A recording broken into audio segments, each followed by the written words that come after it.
Hello વિદ્યાર્થી મિત્રો, આપ સૌનું આપની યુટ્યુબ ચેનલ પર હાર્દિક સ્વાગત છે.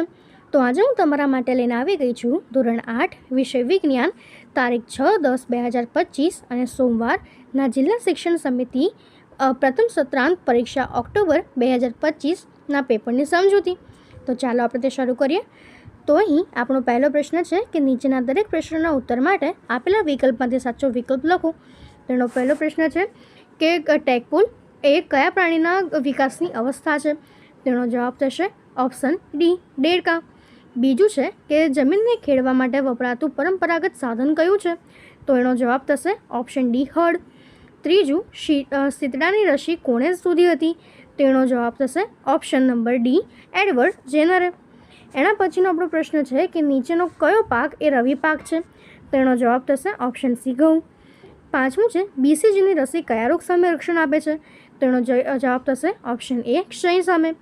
છઠ્ઠું છે કે કયો પદાર્થ દહનશીલ નથી? તેનો જવાબ થશે ઓપ્શન ડી, કાચ. એના પછીનો સાતમો પ્રશ્ન છે આગ બુઝાવવા માટે શાનો ઉપયોગ થતો નથી? તેનો જવાબ થશે ઓપ્શન બી, O2. બાયસન નીચેના પૈકી શું છે? તેનો જવાબ થશે ઓપ્શન એ, જંગલી બળદ. નવમું, ભારતનું પ્રથમ આરક્ષિત જંગલ કયું છે? તેનો જવાબ થશે ઓપ્શન બી, સાપુતારા. એના પછી છે કે કુદરતી ખેતર કેવા પદાર્થ છે? તેનો જવાબ થશે કે તે કાર્બનિક છે. ફલન દ્વારા નિર્માણ પામતી રચનાઓને શું કહેવાય છે? તો એનો ઓપ્શન સી, યુગ્મન જ કહેવાય છે. કાર્બનનું શુદ્ધ સ્વરૂપ કયું છે? તો તે કોક થશે. હવે એના પછી છે કે વ્યાખ્યા આપો. તેમાં પહેલું છે કે નિંદણ. તો આપણે એની વ્યાખ્યા લખી શકીએ કે ખેતરમાં પાકની સાથે બિનજરૂરી છોડ એ કુદરતી રીતે ઉગી નીકળે છે, તેને નિંદણ કહેવાય છે. એના પછી છે કે આથવણ. તો યીસ્ટ દ્વારા શર્કરાનું આલ્કોહોલમાં રૂપાંતર થવાની પ્રક્રિયાને આપણે આથવણ કહીએ છીએ. એના પછી છે દહન. તો જે રાસાયણિક પ્રક્રિયા દરમિયાન પદાર્થ ઓક્સિજન સાથે પ્રક્રિયા કરીને ઉર્જા ઉત્પન્ન કરે છે તેને દહન કહેવાય છે. અભયારણ્ય. તો પ્રાણીઓ તેમજ તેના નિવાસ કોઈ પણ ખલેલથી સુરક્ષિત હોય તો તેવા વિસ્તારને આપણે અભયારણ્ય કહીએ છીએ. એના પછી છે પ્રજનન. તો પ્રજનન એટલે કે પોતાના જેવા જ નવા બાળ સજીવનું નિર્માણ કરવાની પ્રક્રિયા. એના પછી બીજો પ્રશ્ન છે કે નીચેના પ્રશ્નોના એક વાક્યમાં ઉત્તર લખો. તેમાં પહેલું છે કે સિંચાઈની આધુનિક પદ્ધતિ જણાવો. તો સિંચાઈની આધુનિક પદ્ધતિઓ ફુવારા પદ્ધતિ અને ટપક પદ્ધતિ છે. બીજું, એન્ટીબાયોટિક્સનું ઉત્પાદન શામાંથી થાય છે? તો બેક્ટેરિયા અને ફૂગમાંથી એન્ટીબાયોટિક્સનું ઉત્પાદન થાય છે. એના પછી છે કે કોલસો અને પેટ્રોલિયમ જેવા કુદરતી સંસાધનો શામાંથી બનેલા છે? તો કોલસો અને પેટ્રોલિયમ જેવા કુદરતી સંસાધનો સજીવોના મૃતદેહના અવશેષમાંથી બનેલા છે. પેટ્રોકેમિકલ્સ એટલે શું? તો પેટ્રોલિયમ અને કુદરતી વાયુમાંથી મેળવતા ઉપયોગી પદાર્થને પેટ્રોકેમિકલ્સ કહેવાય છે. ગ્લોબલ વોર્મિંગ એટલે શું? તેની અસર જણાવો. તો પૃથ્વીના વાતાવરણમાં થતા તાપમાનના વધારાને ગ્લોબલ વોર્મિંગ કહેવાય છે. બળતણના દહનથી CO2 ઉત્પન્ન થાય છે. વાતાવરણમાં CO2નું વધતું પ્રમાણ એ ગ્લોબલ વોર્મિંગને કારણે ધ્રુવ પ્રદેશોને બરફ જે પીગળે છે અને જેને લીધે દરિયાની સપાટી ઊંચી આવે છે અને દરિયા કિનારાના વિસ્તારોમાં પૂરની સ્થિતિ ઉદ્ભવે છે. નીચાણવાળા પ્રદેશો ડૂબી જવાની શક્યતા વધારે રહે છે. એના પછી છે કે બાયોગેસનું કેલેરી મૂલ્ય કેટલું છે? તો બાયોગેસનું કેલેરી મૂલ્ય 3,54,000થી 4,40,000 જેટલું કિલો પર કેજી છે. તો હવે એના પછી છે કે વન નાબૂદીનો અર્થ શું છે? તો વન નાબૂદીનો અર્થ વન એટલે કે જંગલના વૃક્ષોનો નાશ કરીને પ્રાપ્ત જમીનનો કે અન્ય કારણ માટે ઉપયોગ કરવો. દેડકામાં ફલન ક્રિયા સમજાવો. તો દેડકામાં ફલન ક્રિયા પાણીમાં થાય છે. માદા દેડકો પાણીમાં અંડકોષ ત્યાગ કરે છે અને તરત જ નર દેડકો તેના પર શુક્રકોષ ત્યાગ કરે છે. શુક્રકોષો પૂંછડીની મદદથી પાણીમાં તરીને અંડકોષના સંપર્કમાં આવે છે અને તેના પરિણામે ફલન થાય છે અને આ ફલન બાહ્ય ફલન કહેવાય છે. બાહ્ય ફલન દર્શાવતા પ્રાણીઓમાં ભ્રૂણનો વિકાસ ક્યાં થાય છે? તો બાહ્ય ફલન દર્શાવતા પ્રાણીઓમાં ભ્રૂણનો વિકાસ એ માદા શરીરની બહાર ઈંડામાં થાય છે. એના પછી છે કે અશ્મિ બળતણ એટલે શું? ઉદાહરણ આપો. તો સજીવોના મૃતદેહોના અવશેષોમાંથી મળતા પુનઃ અપ્રાપ્ય સંસાધનોને અશ્મિ બળતણ કહેવાય છે. જેમ કે કોલસો, પેટ્રોલિયમ, કુદરતી વાયુઓ બધા અશ્મિ બળતણ છે. એના પછી છે કે તફાવતના બે મુદ્દા આપો. તેનો પહેલો પ્રશ્ન છે કે કુદરતી ખાતર અને કૃત્રિમ ખાતર. તો આપણે લખી શકીએ કે વનસ્પતિ અને પ્રાણીઓના અવશેષોના વિઘટનથી બને છે જે કૃત્રિમ ખાતર છે અને તેના ઉપયોગથી જમીનનું ભૌતિક બંધારણ પણ સુધરે છે. જ્યારે કુદરતી ખાતર એ કારખાનામાં રાસાયણિક પ્રક્રિયાથી બનાવવામાં આવે છે અને તેના ઉપયોગથી લાંબા ગાળે જમીનનું ભૌતિક બંધારણ બગડે છે. એના પછી બીજી છે કે યીસ્ટ અને મોલ્ડ. તો યીસ્ટમાં આપણે લખી શકીએ કે યીસ્ટ એ એક કોષીય ફૂગ છે અને તે ઓક્સિજનની ગેરહાજરીમાં જીવન ટકાવી શકે છે. અને મોલ્ડ જે છે તે બહુકોષીય ફૂગ છે અને તેને જીવન ટકાવવા માટે ઓક્સિજનની જરૂર હોય છે. એના પછી છે અલિંગી અને લિંગી પ્રજનન. તો આપણે લખી શકીએ કે એક જ સજીવ ભાગ લે તેને અલિંગી પ્રજનન કહેવાય, કે જેમાં પ્રજનન કોષો નથી બનતા. અને બે સજીવ નર અને માદા એ ભાગ લે તેને અલિંગી પ્રજનન કહેવાય, કે જેમાં નર અને માદી પ્રાણી શરીરમાં પ્રજનન કોષ બને છે. એના પછી છે કે સીએનજી અને એલપીજી. તો સીએનજી જે કુદરતી વાયુનું ઊંચા દબાણે રૂપાંતરિત સ્વરૂપ એ સીએનજી તરીકે ઓળખાય છે અને તે બસ, મોટરગાડી એટલે કે કાર, રિક્ષા જેવા વાહનોમાં બળતણ તરીકે અને ઘરોમાં પાઇપલાઇન દ્વારા બળતણમાં તરીકે ઉપયોગી બને છે. જ્યારે એલપીજી જે છે તે પેટ્રોલિયમ વાયુનું ઊંચા દબાણ પ્રવાહીમાં રૂપાંતર કરીને એલપીજી બનાવવામાં આવે છે અને તે રાંધવા માટે તથા વાહનોમાં બળતણ તરીકે વપરાય છે. એના પછીનું છે કે નીચેના પ્રયોગનું આકૃતિ દોરીને વર્ણન કરો. તો પહેલું છે કે પાકની સારી વૃદ્ધિ થવા માટે કુદરતી ખાતર અને કૃત્રિમ ખાતર જરૂરી છે તે જણાવવું. તો સૌપ્રથમ સાધન સામગ્રીમાં આપણે લખી શકીએ કે 3 પાત્ર: માટી, છાણિયું ખાતર, કૃત્રિમ ખાતર, પાણી, મગ અને ચણાની દાળ. એના પછી પદ્ધતિ. તો આ મગ અથવા તો ચણાના દાળ લઈને તેને અંકુરિત કરો. તેમાંથી સમાન કદના પ્રાકરને પસંદ કરો. હવે 3 પાત્ર લો, તેના પર A, B ને સેમ નિશાની કરો. પાત્ર Aમાં થોડાક માટી લો અને તેમાં થોડુંક છાણિયું ખાતર ભેળવો. પાત્ર બીમાં સમાન માત્રામાં માટી લઈને તેમાં થોડુંક યુરિયા ઉમેરો અને પાત્ર સીમાં તેને થોડીક માટી લઈને કંઈ પણ ઉમેર્યા વગર રહેવા દો. હવે ત્રણેય પાત્રમાં સમાન માત્રામાં પાણી ઉમેરીને પ્રાંગણને રોપી દો. તેમને સુરક્ષિત સ્થાન પર મૂકી દો અને 7 થી 10 દિવસ પછી તેમની વૃદ્ધિનો અભ્યાસ કરો. એનું અવલોકન મળશે કે પાત્ર A અને પાત્ર Bના છોડની વૃદ્ધિ સારી થઈ છે, કે જ્યારે પાત્ર Cના છોડની વૃદ્ધિ એ સૌથી ઓછી છે, કે જેનો નિર્ણય છે કે પાકની વૃદ્ધિ માટે કુદરતી અથવા તો કૃત્રિમ ખાતર એ જરૂરી બને છે. એના પછી બીજો પ્રયોગ છે કે દહન માટે હવા જરૂરી છે દર્શાવવું. તો સૌપ્રથમ સાધન સામગ્રી: મીણબત્તી, દીવાસળી, લાકડાના ટુકડા, કાચની ચીમની અને કાચની તકતી અને ટેબલ. તો સૌપ્રથમ આપણે આકૃતિ આવી રીતે દોરી શકીએ. એના પછી પદ્ધતિ. તો મીણબત્તી સળગાવીને ટેબલ પર મૂકો. લાકડાના ટુકડાનો આધાર કાપીને કાચની ચીમનીને સળગતી મીણબત્તી પર ગોઠવો. આકૃતિમાં શું થાય છે તેનું અવલોકન કરો. લાકડાના ટુકડા હટાવી દો, ચીમનીને ટેબલ પર અડવા દો અને જ્યોતનું અવલોકન કરો. હવે ચીમની પર કાચની તકતી મૂકો અને તેનું અવલોકન કરો. તેના અવલોકન મળશે કે જ્યોત સળગવાનું ચાલુ રાખે છે, કે જ્યારે એ આકૃતિમાં એ દર્શાવ્યું છે. આકૃતિ B મુજબ મીણબત્તી અસ્થિર જ્યોતથી સળગે છે અને ધુમાડો ઉત્પન્ન કરે છે અને આકૃતિ Cમાં મીણબત્તી જે છે બુઝાઈ જાય છે. તો એનો નિર્ણય થશે કે લાકડાના ટુકડા પર ચીમની ગોઠવતા હવા નીચેથી દાખલ થાય છે અને મીણબત્તી સળગતી રહે છે. ચીમની ટેબલ પર અડીને ગોઠવતા હવા નીચેને દાખલ થઈ શકતી નથી અને ચીમનીની અંદર હવાનો પુરવઠો ઓછો થવાથી કેશવાળી જ્યોત થાય છે અને ચીમની પર તકતી મૂકતા હવા બિલકુલ બળતી નથી અને મીણબત્તી બુઝાઈ જાય છે. એટલે દહન પ્રક્રિયા માટે હવા જે છે એ જરૂરી છે, કે જે હવામાં ઓક્સિજન છે જરૂરી છે. એના પછી છે મેદાની કણકમાં યીસ્ટની વૃદ્ધિનું નિરીક્ષણ કરવું. તો સાધન સામગ્રીમાં 1 કિલો મેદા, ખાંડ, ગરમ પાણી, યીસ્ટ અને વાસણ. તો સૌપ્રથમ આકૃતિમાં દર્શાવ્યા મુજબ એક વાસણમાં 1 કિલોગ્રામ મેદો લો. તેમાં થોડાક ખાંડ ઉમેરીને ગરમ પાણી જરૂરી માત્રામાં રેડો. તેમાં 1 ચપટી યીસ્ટનો પાવડર ઉમેરીને અને તેને સરખી રીતે ભેળીને કડક બનાવી દો. 2 કલાક પછી મેદાની કણકનું અવલોકન કરો. તેનું અવલોકન થશે કે મેદાની કણક ફૂલે છે અને પહોંચી બને છે. એનું કારણ છે કે મેદાની કણકમાં યીસ્ટ ઝડપથી વૃદ્ધિ થાય છે અને તેમણે પેદા કરેલ કાર્બન ડાયોક્સાઇડને લીધે કણક ફૂલે છે અને પોચી બનતી જાય છે. એનો નિર્ણય છે કે મેદાની કણકમાં યીસ્ટની વૃદ્ધિ થાય છે. એના પછી છે કે વૈજ્ઞાનિક કારણ આપવું.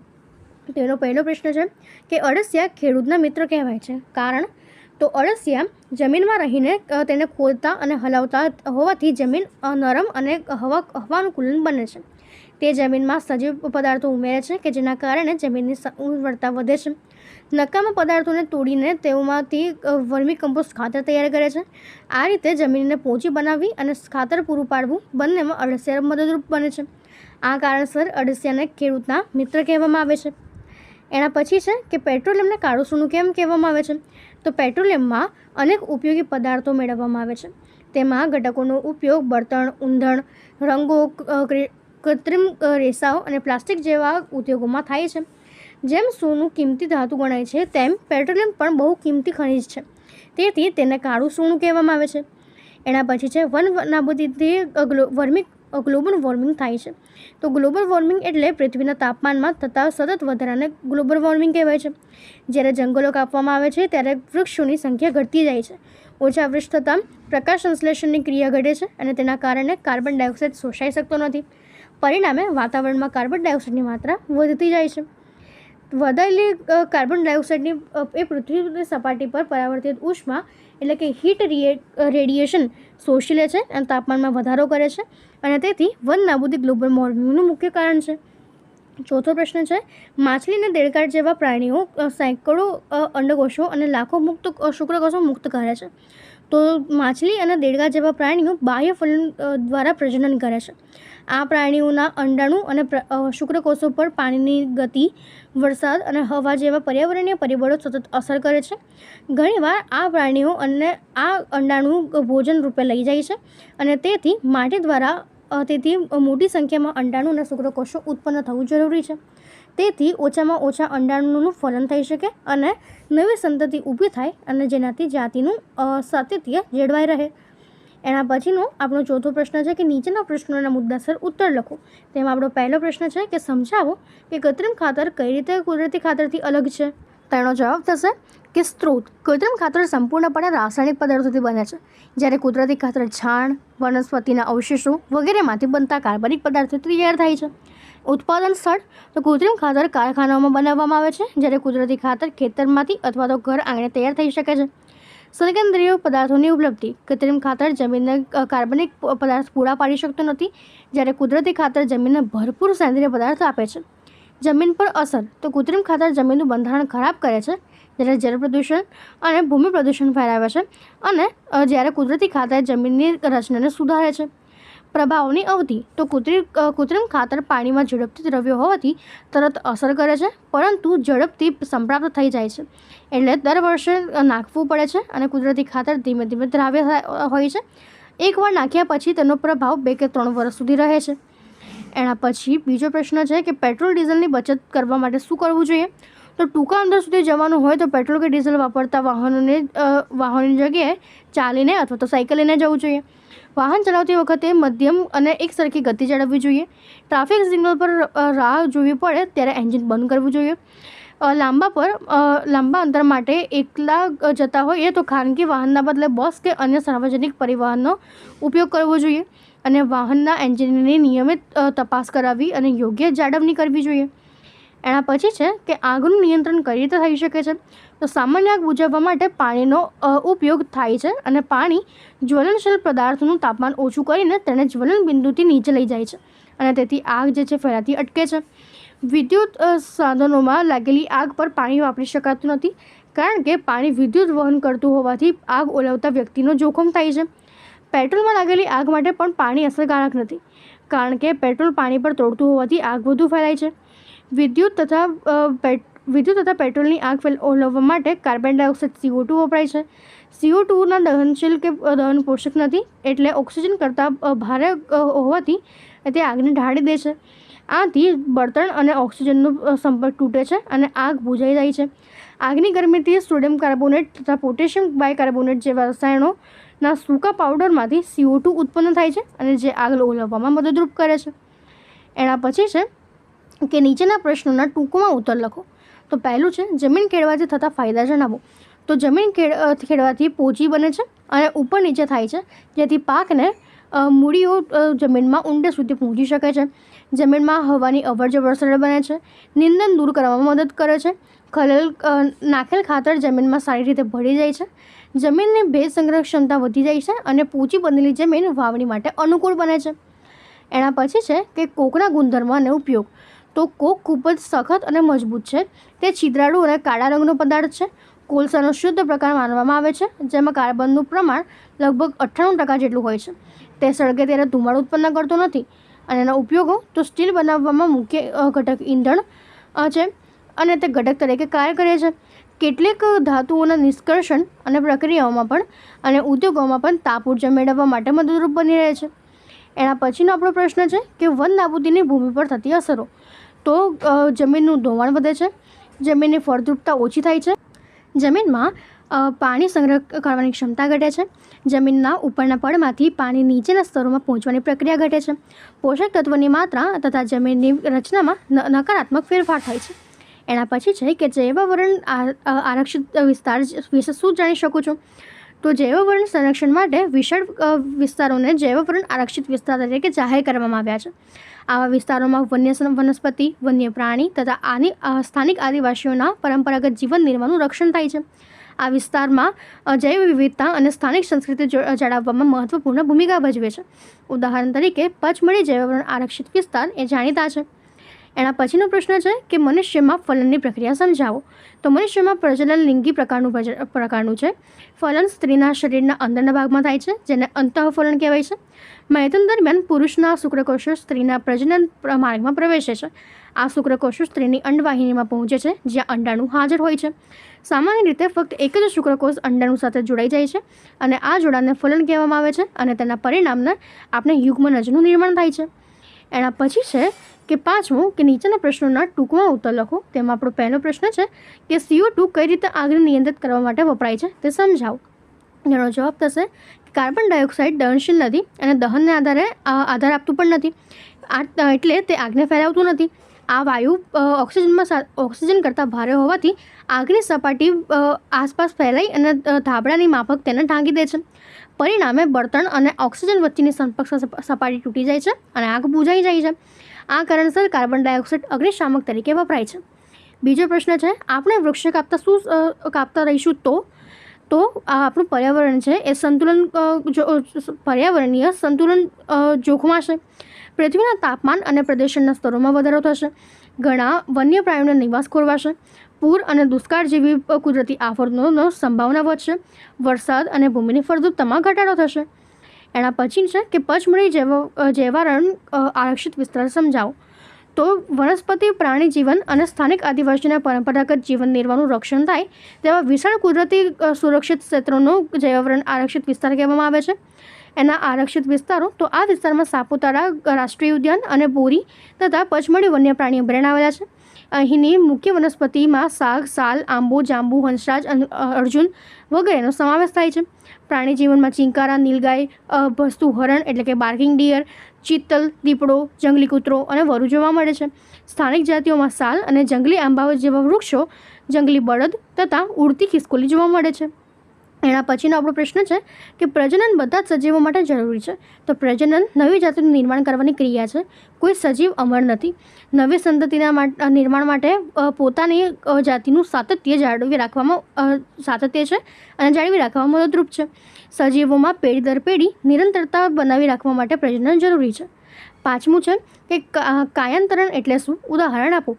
કેટલાક પ્રાણીઓમાં નવજાત સ્વરૂપ પુખ્ત પ્રાણીથી ઘણું અલગ હોય છે. વૃદ્ધિ અને વિકાસ દરમિયાન તેમાં મોટા ફેરફાર થાય છે કે જેના પરિણામે તે ધીમે ધીમે પુખ્ત સ્વરૂપ ધારણ કરે છે. આ પ્રક્રિયાને કાયાંતરણ કહેવાય છે. એના ઉદાહરણ તરીકે રેશમના કીડાની ઈયળ એટલે કે યુપાનું રેશમના કીડામાં રૂપાંતરણ, ટેડપોલનું પુખ્ત દેડકામાં પરિવર્તન. એના પછી છે કે વર્ગીકરણ કરો. તેમાં પહેલું છે કે નીચેના રોગોનું બેક્ટેરિયાથી થતા રોગ અને વાયરસથી થતા રોગ, પ્રજીવથી થતા રોગ અને ફૂગથી થતા રોગમાં વર્ગીકરણ કરો. તો જે બેક્ટેરિયાથી થતા રોગ છે તે કોલેરા, ટાઇફોઇડ, ક્ષય અને ન્યુમોનિયા. વાયરસથી થતા રોગ તો પોલિયો, કમળો, ઇન્ફ્લુએન્ઝા અને અછબડા. પ્રજીવથી થતા રોગ મરડો અને મેલેરિયા અને ફૂગથી થતા રોગ તો દાદર અને ખસ. એના પછી છે કે નીચેના વિધાનો ખરા છે કે ખોટા તે જણાવો. તેમાં પહેલું છે કે CNG એ પેટ્રોલ કરતાં વધારે પ્રદૂષણ કરતું બળતણ છે. તો આ વિધાન ખોટું છે. કોલસો સળગે ત્યારે જ્યોત ઉત્પન્ન કરાય છે. તો આ વિધાન પણ ખોટું છે. વન નાબૂદીથી પ્રાકૃતિક સંતુલન ખોરવાય છે. તો આ વિધાન ખરું છે. અને દ્વિભાજન પદ્ધતિમાં કોષ કેન્દ્ર અને કોષરસ બંનેનું વિભાજન થાય છે.